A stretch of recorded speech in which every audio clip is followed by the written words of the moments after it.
우리 이 듀엣이 함께하는 공연들이 있습니다. 피겨 스케이팅도 둘이 같이 하는 피겨 스케이팅이 있고요. 또 댄스도 둘이 같이 추는 댄스가 있고, 또 노래도 같이 둘이서 부르는 노래들이 있습니다. 근데 이 혼자 이 솔로로 부르는 것과 이 듀엣이 부르는 것, 솔로로 행하는 것과 듀엣이 하는 것의 차이점이 있습니다.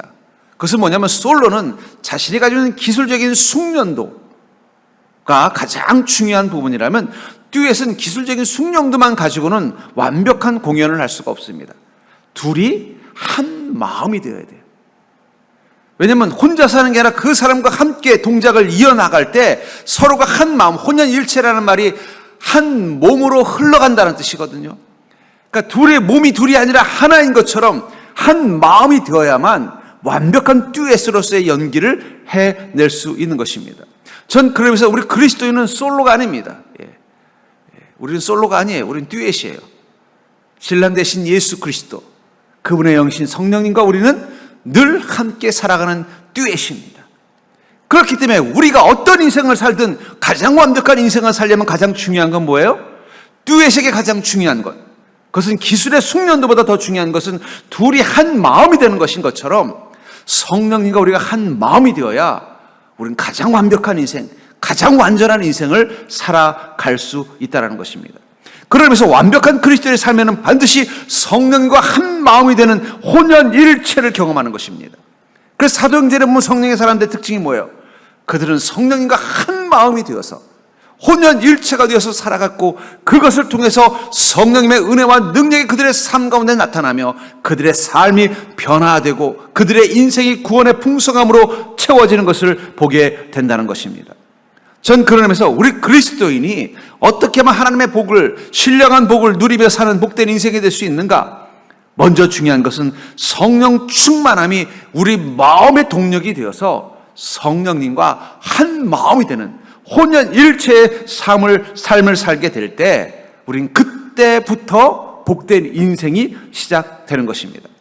그렇기 때문에 여러분들, 우리가 성령님과 한 마음이 되는 경험으로 인생을 산다는 게 무엇인지를 알아야, 지금 내가 성령님과 한 마음이구나, 지금 완벽한 듀엣이 되어서 내 인생의 무대 위를 살아가고 있구나, 여러분들 그것을 알게 되지 않겠습니까? 저는 특별히 이 바울이라는 한 그리스도인, 그는 성령님과 하나가 되는 삶을 살았습니다. 그의 인생 자체가 성령님의 그 주인이신 예수 그리스도, 그분의 영신 성령님을 만난 그 시간부터 그의 인생은 변화됐을 뿐만 아니라, 그가 사도로서의 그 위대한 삶을 사는 모든 순간순간 그는 성령님과 늘 한마음 혼연일체가 되어서 그 일들을 감당했고, 그 일들을 감당할 때마다 놀라운 권능이 그들의 삶 가운데 채워진 것을 보게 될 때, 우리가 성령님과 한 마음만 되어도 우리의 인생은 바뀔 수 있습니다. 성령님과 한 마음만 되어도 우리 인생은 하나님의 약속과 축복을 우리 삶 가운데 경험하는 기쁨을 누릴 수 있는 것입니다. 성령님과 한 마음만 되어도 우리 인생의 무대에서 우리가 완벽한 인생을 살았다고 고백하는 그 인생을 살 수 있게 된다는 것입니다. 그렇다면 성령 충만함, 곧 성령님과 한 마음이 되어 세상을 산다는 것은 구체적으로 어떤 것일까요? 저는 오늘 이 바울이 내가 성령님과 함께 해서 이뤘었던 일들을, 너희들도 그것을 보고 닮으라는 이 이야기를 통해서 성령님과 한 마음이 되는 것이 무엇인지를 여러분들도 깨닫고 이제부터는 멋진 듀엣이 될 수 있기를 주의 이름으로 간절히 축원합니다. 먼저 우리가 성령 충만함으로 한 마음이 된다는 것은 하나님의 지혜를 가지고 세상을 보게 된다는 것입니다. 우리가 성령님과 한 마음이 되면요, 성령 충만함을 통해서 성령님과 한 마음이 되면요, 하나님의 지혜를 가지고 세상을 보게 된다고 말하고 있습니다. 본문 6절과 7절을 보시면, 그러나 우리가 온전한 자들 중에서는 지혜를 말하노니 이는 이 세상의 지혜가 아니요 또 이 세상에서 없어질 통치자들의 지혜도 아니요 오직 은밀한 가운데 있는 하나님의 지혜를 말하는 것으로서 곧 감추어졌던 것인데, 하나님이 우리의 영광을 위하여 만세전에 미리 정하신 것이, 여기 지혜를 말하겠다 하면서 그 지혜는 하나님의 지혜를 말한다라고 말하고 있습니다. 그러면서 하나님의 지혜와 세상의 지혜를 구분하고 있습니다. 물론 이 하나님의 지혜의 근원은 예수 그리스도, 복음과 구원의 영적인 원리이지만, 이것은 그 단계를 뛰어넘어서 어떻게 해야 돼요? 하나님이 우리 인생 가운데 함께 하시는 주님의 마음과 생각이 이 하나님의 지혜 속에 담겨져 있는 것입니다. 여러분, 지혜라는 것은 우리 인생에서 되게 중요한 거예요. 지혜가 있으면 잘 되고 지혜가 없으면 고생하는 것입니다. 옛날에 제가 군 생활할 때 우리 중대장님이 입에 달고 사신 말이 있어요. 뭐냐면 머리가 나쁘면 손발이 고생한다고. 우리를 하나 시켜놓고 잘못하면 어이 이것들아 네가 머리가 나쁘니까 손발이 고생하잖아. 머리 좀 써, 머리 좀 써. 그게 뭐예요? 지혜를 가지고 행하라는 뜻이에요. 지혜가 없으면 우리 손발이 고생합니다. 왜 이렇게 내 인생이 고생할까요? 고달플까요? 그 지혜가 없는 거예요. 지혜라는 것은 우리 인생에 되게 중요한 능력이에요. 근데 지혜라는 게 뭘까요? 결국 내가 사는 세상을 보고 다룰 줄 아는 능력을 갖는 게 지혜입니다. 이건 이런 상황이나 이걸 바로 볼 줄 알아야 돼요. 이럴 때는 이렇게 행동하면 되는 것이구나. 어떤 것을 아는 게 지혜라면은 세상의 지혜의 공통점이 있습니다. 세상 사람들은 세상의 지혜로 세상을 사는 자라고 말한다면 세상 지혜의 특징은 뭐냐? 인간 중심적 세계관을 가지고 있다는 거예요. 모든 세상 지혜는 인간의 중심, 인간이 중심이라는 생각을 가지고서 세상을 바라보는 거예요. 그러니까 모든 세상의 지혜의 근원 속에는 늘 인간이 중심이에요. 근데 그 세상의 지혜를 가지고 우리가 세상을 아름답게, 바르게, 완벽하게 살 수 있는 게 아니에요. 그랬으면 인간 세상이 벌써 완벽한 세상이 돼야 되죠. 저는 이 세상을 볼 때마다 얼마나 많은 지혜를 가지고 있는지 여러분 다 똑똑해요, 요즘은. 똑똑하지 않은 사람이 없습니다. 요즘은 애들도 똑똑해요. 서점에 가면요, 이 지혜 책들이 얼마나 많은지, 분야별로 모든 그 분야의 지혜 책들이 많은데 왜 세상은 이렇게 시끄럽고 왜 이 세상은 평화가 없고 왜 이 세상은 끊임없이 문제와 갈등과 그 문제를 해결할 능력이 없을까요? 저는 가끔 신약 드디어 인간이 장수를 할 수 있다, 100세, 200세 살 수 있다, 이런 거 할 때마다 무좀이나 좀 고쳐졌으면 좋겠네, 이런 말을 합니다. 감기도 못 고치면서 무슨 100세, 200세 신약을 지혜가 있다고 말합니까? 그러니까 결국 세상의 지혜는요, 인간이 중심적인데 문제는 그게 인간의 문제를 바로 볼 수도 없고 바로 해결할 수 있는 답도 찾지 못하기 때문에 지혜로운 자, 세상의 지혜를 가진 자들은 많지만 여전히 세상은 지혜가 없는 땅처럼 혼란스럽고 혼탁한 것입니다. 그런데 우리 그리스도인은요, 하나님의 지혜를 가진 자들. 하나님의 지혜라는 것은 하늘의 지혜를 뜻하는 것입니다. 그리고 하늘의 지혜라는 것은 저는 이렇게 정의를 내리고 싶어요. 세상의 지혜라는 게 인간의 시각으로, 인간의 관점에서 인간의 모든 것을 보고 판단해서 이게 정답이라고 찾아내는 게 세상의 지혜의 기본의 핵심이라면, 하나님의 지혜는 하나님의 시선으로 보는 것입니다. 여러분, 우리가 우리 인생을 인간의 눈으로 볼 때와 하나님의 눈으로 볼 때는 다른 것입니다. 그렇죠? 여러분들 매미들, 저는 이 매미 소리가 막 맴맴맴맴 할 때마다 제가 그럽니다. 아이고, 니들이 고생이 많다. 그 짧은 세월, 뭔가 인생이라면 좀 이상한가요? 곤충이니까 충생이라고 해야 되나요? 하여튼 자기 생에 뭔가 하나를 남기고 가려고 하니까 어떻게 되는 거예요? 생명은 짧으니까 그 짧은 시간 어떻게든지 뭔가를 하기 위해서 그냥 막 죽어라 하고 목청껏 외쳐야 되는 거예요. 그러다 갑자기 조용해지면은요, 이상하다고 나무 밑에 가면은 그 죽은 시체들이, 곤충 시체들이, 이 매미 시체들이 떨어져 있는 걸 보면서, 야, 얘는 도대체 무엇을 위해서 저렇게 그냥 맹맹맹맹맹 그냥 목청이 터지도록 물어댔는데 도대체 뭘 하고 갔나? 근데 우리는 왜 그게 허망하게 보여요? 그건 우리의 눈으로 매미를 보기 때문이에요. 매미의 눈으로 매미를 보면 어떻게 해야 돼요? 그건 허망한 게 아니에요. 남은 그 짧은 이 깊은 땅 속에서 7년을 살다가 땅 위에 올라와서 이 일주일의 삶을 뭔가 후회하지 않기 위해서, 자기 짝 찾기 위해서 그냥 막 맴맴맴맴 하면서 그냥 바둥바둥거리고 사는 거예요. 근데 우리가 매미 같지 않습니까? 우리 눈으로 맴맴거리고 사는 우리 인생을 보면 이게 되게 중요한 것 같고 거대한 것 같고 이건 반드시 이루어져야 될 것 같지만, 마치 그 매미가 붙어있는 나무를 지나가는 사람들이 저렇게 왜 소리까지 질러가면서 아둥바둥 살아야 되는 거야, 이런 생각하는 그 인간의 시선으로 매미를 봤을 때 이 매미의 그 삶이 허망하고 참 더덥고 떨어져 있는 시체를 보면서 그렇게 소리 지르고 살았더니 결국 한 주머니 흙으로 돌아가는구나, 그 허망하게 느껴지는 것처럼 하나님의 시선으로 우리 인생을 바라보면 어떻게 보이겠냐는 거예요. 결국 세상 지혜의 불완전함은 그게 인간의 눈으로 인간을 바라보고 인간의 지혜로 인간을 이해하려고 들기 때문에 한계가 있는 것입니다. 하나님의 눈, 하나님의 지혜로 인생을 바라봐야 그 인생의 의미와 가치가 무엇인지를 깨닫게 되는 거예요. 옆 사람 보고 한번 인사해 볼까요? 그만 맴맴거립시다. 예. 아이고 먹고 살기 힘들다 맴맴. 이렇게 살면 안 된다 맴맴. 내가 이건 반드시 이루어야 된다 맴맴. 나는 무슨 일이 있어도 이걸 해내야 된다 맴맴. 우리도 매미 같이 살고 있잖아요. 마음속에서는 계속 매미 소리가 들려요. 아둥바둥하는 그 욕망의 소리. 인간의 눈으로 보면 그게 인간적인 거고 그렇게 살아야 되는 것처럼 보이는 거예요. 아마 처음에는 매미 하나가 맴하고 올 거예요. 옆에 있던 매미도 너 매 물었냐? 그럼 난 맴. 서로 막 경쟁하듯이 나중에 맴, 나중에 맴. 막 서로가 서로를. 결국 매미들도 자기가 돋보이고 높여지려고 그렇게 죽어라고 우는 거예요. 근데 인간의 귀에는 그게 뭘로 들려요? 헛된 소음으로 들리는 거예요. 하나님의 지혜를 가지고 세상을 바라봐야 우린 세상이 제대로 보이는 것입니다. 세상이 제대로 보여야 내가 이 세상 가운데서 사는 게 어떤 게 가치 있는 일이고 어떤 게 헛된 일인지를 깨닫게 되겠죠. 만약에 제가 매미가 됐다면 저는 어떻게 할까요? 저는 맴거리지 않을 것 같습니다. 땅에서 7년 동안 땅속에서 살았는데 남은 시간 맴거릴 게 아니라 좀 날개를 가지고 있을 때 마음껏 좀 하늘도 좀 날라보고 그냥 나무 꼭지에 붙어가지고 그 진 빨아먹으면서 살려고 발버둥 칠 게 아니라 좀 꽃들 사이에 가서도 향기도 좀 맡아보고 저 바다도 한번 가보고 물론 가다가 또 새한테 잡혀먹을 위험도 있긴 하지만 그것 때문에 두려워가지고 나뭇가지 밑에서 숨어 살다가 그러다가 그냥 생명 끝나서 땅에 떨어지는 것보다는 조금 다르게 살고 싶을 것 같아요. 우리가 하나님의 눈으로 내 인생을 바라보면은 세상 사람들이 사는 게 뭘로 보여요? 매미들 사는 거라 별로 다를 게 없는 게 보이게 될 거예요. 그 순간부터 어떻게 돼요?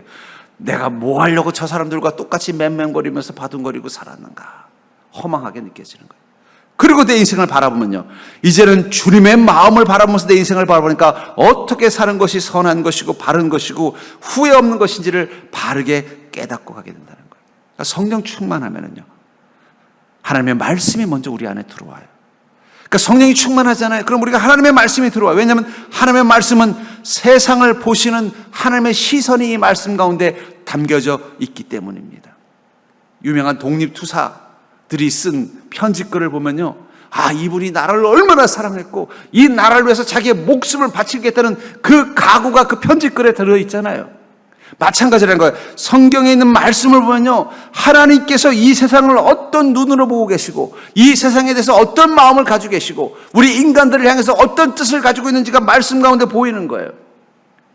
그러니까 우리가 말씀이 이해되는 순간 우리는 하나님의 시선으로 세상을 보게 되는 것입니다. 마치 그 독립투사 안중근 의사 같은 분이 쓴 그 편지를 보면서 이분이 어떤 눈으로 대한민국을 보았고 어떤 눈으로 일본을 보았고 어떤 눈으로 소위 말하는 선한 인생인지를 보고 계시는구나 하는 걸 느끼게 되는 것처럼 말입니다. 그러니까 성령 충만하면요, 말씀이 깨달아지는 거예요. 하나님의 눈으로 그 말씀을 통해서 내 인생을 보게 되는 거예요. 그리고 나면 어떻게 돼요?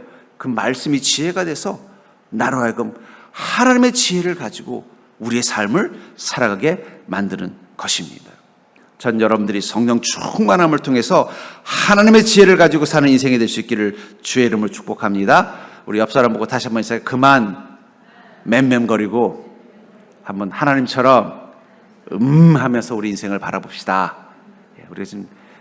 우리도 하나님의 눈으로 우리 인생을 바라보면요, 우리가 살고 있는 것 중에 어떤 부분이 어리석은 것이고 어떤 것이 바른 것인지를 이제 분류할 수 있게 된다는 거예요. 두 번째로 성령 충만하면요, 성령님과 한 마음이 되어 세상을 살 때 세상 가운데에서 하나님의 뜻과 마음을 읽게 됩니다. 우리가 성령 충만하면요, 세상 가운데서 무엇을 본다는 거예요? 하나님의 뜻과 마음을 보게 된다는 거예요. 하나님의 지혜가 생기니까 어떻게 돼요?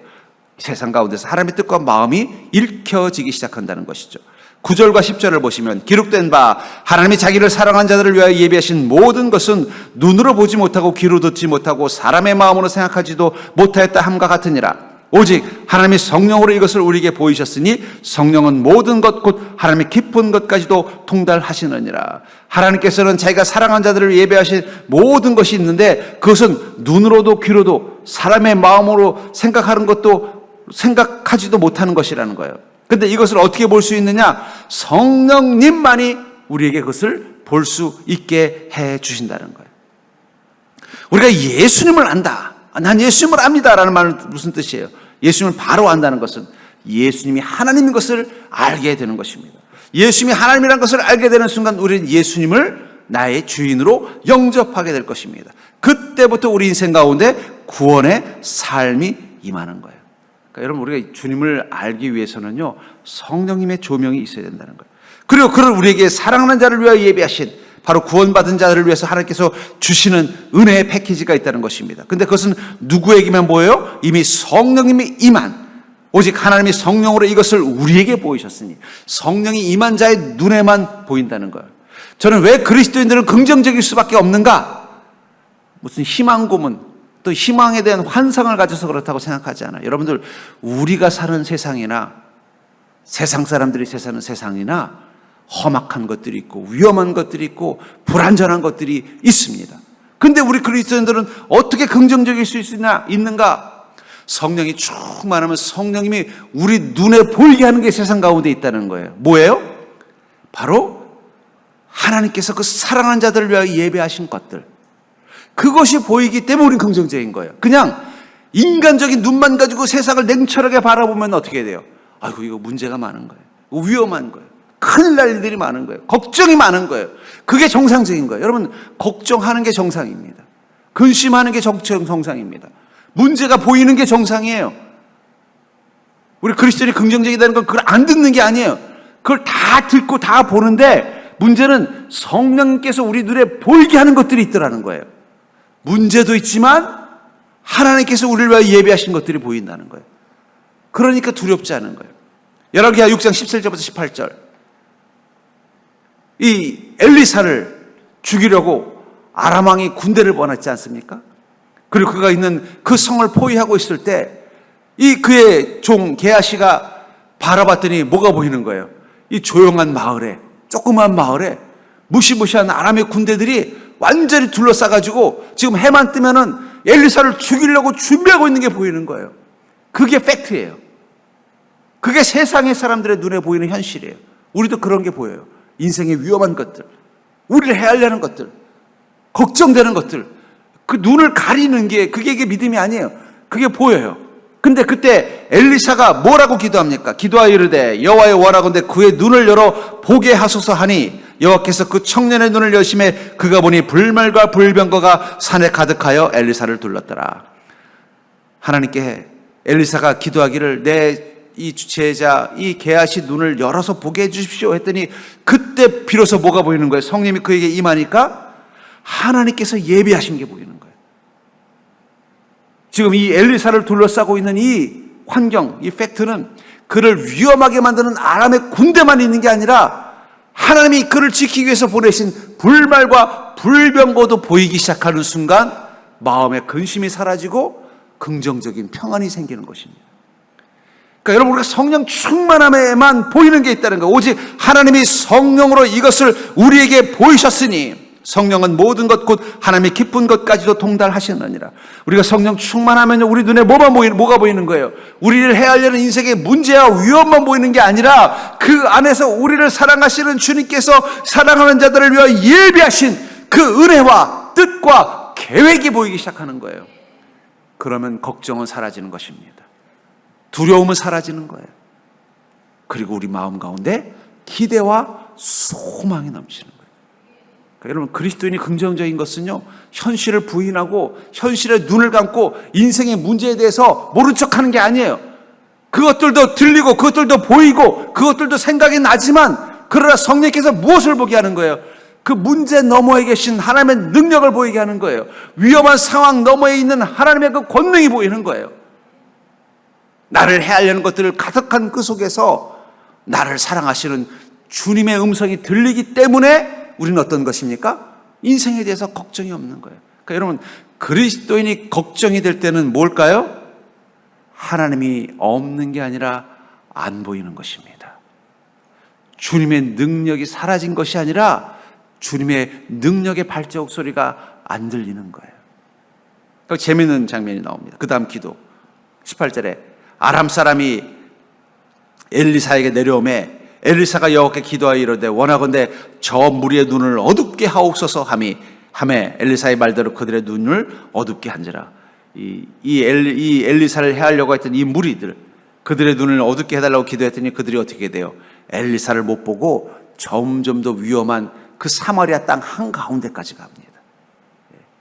이 북이스라엘 군대가 주둔하고 있는 이 사마리아 왕이 있는 그 성 한가운데까지 자기들이 죽을 줄도 모르고 가고 있더라는 거예요.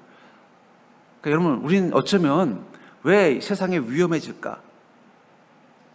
죄와 욕망에 의해서, 불순종에 의해서 우리의 눈이 어두워질 때, 그때가 위험한 것입니다. 세상의 위험은 늘 있어요. 세상의 위험한 요소들은 늘 있습니다. 그러나 중요한 건 우리의 눈이 밝으면 그것을 피하는 길이 보여요. 거기다 성령께서 우리 눈을 뜨게 해주시면 하나님의 은혜와 능력이 보입니다. 근데 우리 안에 죄가, 욕망이, 어리석은 것들이 가득하면요, 마치 이 엘리사를 해하려고 왔던 이 아람의 군대처럼 눈이 가려져 버리는 거예요. 그리고 자기도 모르게 점점 그 위험한 상황 가운데 깊숙이 들어가는 거예요. 그러니까요, 큰 실수를 하거나 큰 실패를 한 사람들은 뭐라 그래요? 내가 뭐에 홀린 것 같습니다 라는 말을 하잖아요. 뭐에 홀린 게 아니에요. 자기 안에 죄와 욕망이 가득하면요, 안 보이는 거예요. 이게 나를 망하게 하는 것인데도 그렇게 느껴지지 않는 거예요. 그렇기 때문에 여러분들, 그리스도인에게 가장 중요한 인생을 살아가는데 필요한 지혜는 뭘까요? 그건 성령 충만함입니다. 성령께서 우리의 눈을 떠서 보이게 해주면 된다는 거예요. 그리스도의 눈이 떠서 하나님의 뜻과 하나님의 마음이 보이면요, 어떤 상황 가운데서도 두려워할 필요가 없습니다. 피할 길이 보이는데 뭐가 두렵습니까? 이스라엘 민족은 출렁이는 홍해가 보였고, 뒤에서 먼지구름을 일으키면서 달려오는 이 애국 군대의 발자국 소리만 들렸어요. 하지만 하나님 앞에 믿음의 눈을 뜨고 기도하는 모세의 눈에는 무엇이 보입니까? 그 홍해 한가운데 길이 보였고, 애굽의 군대를 막고 있는 하나님의 천사의 발자국 소리가 들린 것입니다. 그러니까 어떻게 돼요? 두려움 없이 믿음의 지팡이를 앞으로 내밀고는 홍해를 한가운데를 지나가지 않습니까? 반대로 애굽의 군대들은요, 하나님께서 그들의 눈을 가려서 그 홍해가 위험한 곳이라는 것을 모르고 안전한 곳처럼 보이게 하는 거예요. 또 하나님의 그들의 눈을 가려서 하나님의 군대가 그 앞을 가로막아서 그들이 앞으로도 못 가고 물 밖으로 나가지도 못하게 만들어 놓으셨다는 거예요. 그리고는 그 물이 쏟아져서 그들을 다 수장시켜버리지 않습니까? 전 그런 의미에서 여러분들, 우리가 성령 충만하면은요, 이 세상 한가운데서 하나님의 뜻이 보이기 시작할 것입니다. 하나님의 은혜가 보일 것입니다. 하나님의 능력이 보일 것입니다. 그러면 걱정할 필요 없어요. 우리 인생 가운데 계신 하나님의 뜻은 우리를 축복하게 하시겠다는 뜻이 들어 있습니다. 우리 인생 가운데 있는 하나님의 능력은요, 우리를 지키시고 보호하시는 그 불말과 불병거와 같은 능력이기 때문이에요. 우리가 그것을 보고 성령님과 함께 가기만 한다면 그럼 우리는 두려울 것이 없습니다. 여러분들, 지금 여러분들의 세상을 바라보면서 걱정과 근심이 된다면 주님 앞에 무릎 꿇고 다시 한번 내가 성령의 충만함을 통해서, 성령님, 내가 주님께서 예배하신 그 은혜들을 보는 눈을 뜨게 해 주시옵소서. 이 세상 가운데, 내 인생이라는 세상 가운데 하나님의 뜻과 계획이 무엇인지를 볼 수 있는 마음과 귀와 눈이 되게 해 주시옵소서.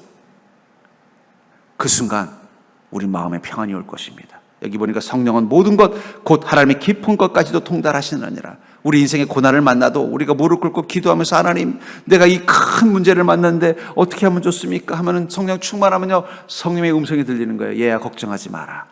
하나님 이것을 통해서 너를 축복하실 것이다. 그러면 갑자기 걱정이 사라지는 거예요. 하나님, 제가 이 문제를 어떻게 해결해야 됩니까? 답이 없습니다. 또 성령께 기도하면, 성령 충만하면 또 하나님께서 하나님의 깊은 것까지 통달하시는 그 성령께서 하나님의 그 뜻을 이렇게 말하는 거예요. 얘야, 걱정하지 마라. 하나님 너를 위해서 이것을 준비했으니 너는 순종하면서 가거라. 그러면 어떻게 돼요? 하나님의 은혜와 능력이 나를 지키신 것을 보게 된다는 거예요. 그러니까 여러분, 그리스도인들이 세상 사람들과 두려운 이유가 다르다는 걸 기억하시기 바랍니다. 세상 사람들이 두려운 것은 세상에 문제가 보이기 때문이고, 그리스도인들이 두려운 것은요, 하나님이 안 보이기 때문이라는 거예요. 그러니까 여러분들, 두려움이 올수록 어떻게 기도해야 돼요? 주님, 내가 주님을 보게 해 주시옵소서. 주님, 제가 주님의 음성을 들을 수 있는 귀가 열리게 해 주시옵소서. 주님, 제 머릿속의 생각과 마음이 주님의 뜻을 헤아릴 수 있는 지혜로운 마음이 되게 해 주시옵소서. 주님의 행하심이 보이고 주님의 음성이 들리고 주님의 생각과 뜻이 깨달아진다면 우리를 두렵게 할 것은 세상 어디에도 없습니다. 여러분들 그 사실을 깨닫는 믿음 되기를 주의 이름으로 축복합니다. 세 번째로 성령 충만함, 곧 성령님과 한 마음이 되어 세상을 산다는 것은요, 주님의 마음이 되어서 내 인생을 살아가게 된다는 거예요. 성령 충만하면요, 주님의 마음이 되어서 내 인생을 살아가게 된다는 것입니다. 13절부터 16절을 보면은 우리가 이것을 말하거니와 사람의 지혜가 가르친 말로 아니하고 오직 성령께서 가르치신 것으로 하니 영적인 일은 영적인 것으로 분별하느니라. 육에 속한 사람은 하나님의 성령의 일들을 받지 아니하나니 이런 그것들이 그에게는 어리석게 보이며 또 그는 그것들을 알 수도 없나니 그러한 일들은 영적으로 분별되기 때문이라. 신령한 자는 모든 것을 판단하나 자기는 아무에게도 판단을 받지 아니하느니라. 누가 주의 마음을 알아서 주를 가르치겠느냐? 그러나 우리가 그리스도의 마음을 가졌느니라. 성령께서 가르치신다. 바울 목사님이 이 고린도 교회를 세우고 고린도 교인들을 또 성장시키고 가르치고 하는 모든 일들을 다 감당할 때 그것은 내가 사람의 지혜로 가르친 게 아니라 성령께서 가르치시는 대로 내가 행했다라고 말하고 있다는 것입니다. 내 지혜로 했다면 너희들이 온전한 믿음을 가지고 세워지지 않았을 거라는 거예요. 성령께서 가르치시는 것을 나는 그대로 했다는 것입니다. 무엇보다도 나는 그리스도의 마음을 가지고 너희들과 함께 했다라고 말하고 있는 것입니다. 바울이 목자의 삶을 산 것은 자신의 지혜로 한 것이 아니라 자신의 안에 계신 그 성령님께서 말씀하시는 것을 그대로 전달한 것이며 또한 성령께서 주시는 그 그리스도의 마음에 대해서 그들과 함께 한 것입니다. 여러분, 성령 충만하면 우리 안에 나타나는 현상이 있습니다. 그것은 그리스도의 마음이 공유되는 것입니다. 성령 충만하면요, 그리스도의 마음이 공유되는 거예요. 저희 아내가 이제 핸드폰을 개통할 때, 핸드폰을 처음 개통하려면 이게 복잡한 게 아니에요. 특히 아이디, 구글 같은 거 아이디를 접속해야 되는데 마침 제 아내 구글 아이디가 없어서 원래 제가 가지고 있었던 구글 아이디를 가지고 접속을 해줬어요. 그랬더니 한 가지 현상이 나타났습니다. 뭐냐면 제 스케줄러에 있는 일정이 제 아내 스케줄에 가 있어요. 또 제 주소록에 있는 주소가 제 아내의 주소가 있어요. 그래서 가끔 보면 제가 모르는 아무개 교수님 이런 게 있는 거예요. 그래서 아니 내가 이 사람을 모르는데 왜 내가 있지? 하면 어떻게 된 거예요? 제 아내가 저장한 게 저한테 와 있고 제 아내가 이렇게 써 있어요. 그러니까 제가 스케줄만 치면 제 아내가 벌써 알고 있어요. 내일 뭐 이때문에. 그러면 어떻게 알았어? 내가 말한 적도 없는데. 그러면 당신이 거기다 적었잖아. 그게 공유예요. 여러분들, 우리가 예수 그리스도의 이름을 우리 인생의 패스워드, 아이디로 갖게 되는 게 믿음입니다. 그 순간 어떻게 돼요? 우리는 하나님과 공유하는 인생이 되는 거예요. 그게 성령 충만이라는 거예요. 성령 충만하면 어떻게 돼요? 하나님의 마음을, 그리스도의 마음을 공유하게 되는 거예요. 그 순간부터 어떻게 돼요? 아, 예수님이 이렇게 하셨지. 아, 예수님이 이렇게 사셨지. 아, 예수님이 이렇게 하는 게 정답이라고 말씀하셨지. 그냥 그대로 하는 거예요. 그리스도의 마음이 되어서 하는 거예요. 전에 그런 이야기를 들은 적이 있어요. 실제로 있었던 일입니다. 아주 그냥 이게 아버지는 참 좋으신 분이었는데 이 아들이 뭔가 이게 좀 사춘기 때 방황을 하더니 삐뚤어져 가지고 그냥 소년원에도 갔다 오고 문제를 많이 일으킨 거예요. 그러니까 그냥 그 아버지가 너무 그 아들 때문에 속이 상해가지고 기도도 열심히 하는 그런 집사님이셨는데 이상하게 그런 믿음 좋은 집사님한테 그렇게 그냥 망나니 같은 아들이 있어가지고 그냥 그 아버지가 너무 힘들어했어요. 그래서 아버지를 그렇게 미워하는 거예요. 그러고 오히려 아버지가 뭘 하면 더 어긋장나게 행동하는 거예요. 그러다가 그만 그 아들 때문에 그냥 고생해서 그런지 아니면 또 어렵게 가난하게 살아서 힘들어서 그런지만 일찍 돌아가신 거예요. 덜컥 병이 되셔서 그 아버지가 돌아가신 거예요. 그리고 나더니 아들이 그 아버지 돌아가시는데 그렇게 울고 그러더라고요. 그렇게 망나니처럼 굴던 그 아들이. 그러더니 갑자기 딴 사람이 돼버렸어요. 그렇게 가출하고 속썩이는 이 아들이 갑자기 마음 먹고 다시 학교를 가기 시작을 한 거예요. 아버지가 없으니까 갑자기 집안에 어려움이 생기잖아요. 자기가 이제 아버지 역할을 하기 시작하더라고요. 근데 그 모습을 보니까 그 돌아가신 아버지처럼 행동하더라고요.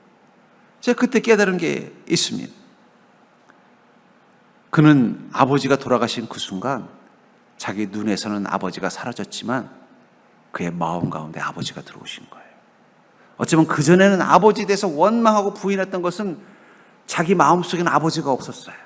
어떤 이유인지 모르겠지만. 그리고 늘 아버지가 밉고 원망돼서 어떻게 돼요? 아버지가 싫어하는 것만 골라서 했던 거예요. 뭐 그거를 전문적인 용어로 오이디푸스 컴플렉스라고 합니다만은. 근데 어느 순간 그 아버지가 돌아가시면서 나 때문에 돌아가셨구나 하는 죄책감. 그리고 돌아가시고 나면 참 신기한 게요. 저도 그걸 경험했습니다만. 아버님이 살아계실 때는요. 아버님이 나에게 좀 섭섭하게 했던 것들에 대한 기억이 너무 많아요.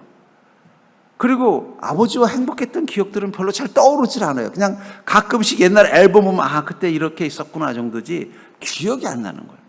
근데 아버님이 딱 돌아가시고 나니까 아버님에 대해 석석했던 기억들은 갑자기 싹 사라져버리고 아버님이 나에게 해줬던 좋은 그 기억들이 갑자기 막 생각이 나는 거예요. 그래서 아니 그동안은 생각나지 않았던 그 어릴 때 아버지와 함께 했던 추억들이 막 떠오르면서 야 아버지가 날 정말 사랑하셨구나. 그러면서 내가 그때 그랬어요. 아니 내가 이거를 아버님이 살아계실 때 이 기억이 났으면 내가 아버지한테 더 살갑게, 그렇다고 뭐 제가 우리 아버지에게 불효를 했던 건 아닙니다만은 더 아버지에게 고마웠고 더 아버지에게 친근하고 더 아버지를 생겼을 텐데 그때는 그게 생각이 안 나더라고요. 참 이상해요. 그래서 제가 깨달았습니다. 인간은 죄인이 맞구나. 마음이 공유가 되는 순간 행동이 달라지는 거예요. 마찬가지입니다. 성령 쭉만 하면요 우리가 주님의 마음이 되어 삽니다. 주님의 마음이 공유가 돼요. 그럼 우리가 사는 방법이 달라지는 거예요. 바울 목사님 뭐라고 말하고 있습니까? 이제는 내가 사는 것이 아니요 오직 내 안에 그리스도가 사는 것이라. 이제 내가 육체 가운데 사는 것은 나를 위하여 죽으신 그리스도를 위해서 사는 것이다. 하나님이 내 마음 가운데 들어오시면, 그리스도의 마음이 내 안에 계시면 그때부터는요 우리는 그리스도처럼 살고 싶어지는 거예요. 아버지가 돌아가시는 그 순간 아버지가 그 아들의 마음에 들어왔고 그 순간 그 아들은 변화돼서 이제는 그 아버지가 원하는 아들의 모습으로 살아가고 그 아버지가 대신 되어서 그 가족들을 위해서 살아가는 자로 변화된 것처럼 말입니다. 그리고 주님의 마음으로 살게 될 때 단순히 주님의 마음만 우리 안에 있는 게 아닙니다. 주님의 능력도 우리 안에 있습니다. 그리고 나면 우리 인생이 변화되는 거예요. 사도행전 3장 6절부터 7절에 보면은 한 미문 앞에, 예루살렘 성전 앞 미문 앞에 앉아 있었던 한 안진뱅이를 베드로와 요한이 발견하고는 베드로가 이렇게 말하죠. 은과 금은 내게 없거니와 내게 있는 이것을 내게 주노니 나사렛 예수 그리스도의 이름으로 일어나 걸으라 하고 오른손을 잡아 일으키니 발과 발목이 곧 힘을 얻고. 근데 이 문장 바로 위에 보면은 이 안진뱅이가 36년 동안 이곳에 있었다라는 얘기를 했어요. 그래서 문득 그 생각이 들었어요. 그러면 예수님께서 역사학자들이 적어도 3번은 예루살렘을 방문하셨다. 뭐 3번이라는 것은 3일이라는 뜻이 아니라 3번의 기회를 가지고 방문하셨다는 거예요. 아마 그러니까 공생 기간 동안에 1년에 한 번씩은 방문하셨을 것입니다. 한 번 방문하면 한 번 간 게 아니라 근처에 베다니 같은 곳에 숙소를 정하고 몇 번씩 가셨을 거예요. 그럼 분명히 이 미문에 있는 안진뱅이는 예수님을 보았을까요? 못 보았을까요? 보았을 것입니다. 근데 왜 그는 그때 예수님에 의해서 치유를 받지 못했을까? 제 나름대로 상상력을 가지고 한번 소설을 써봤어요. 어쩌면 이 안진뱅이는 예수님이 병자들을 낫게 한다는 소문을 들었습니다. 그 소문을 저 갈릴리에서 안진뱅이를 일으킨다는 소문을 듣고 그는 그 예수님을 만나고 싶었을 것 같아요.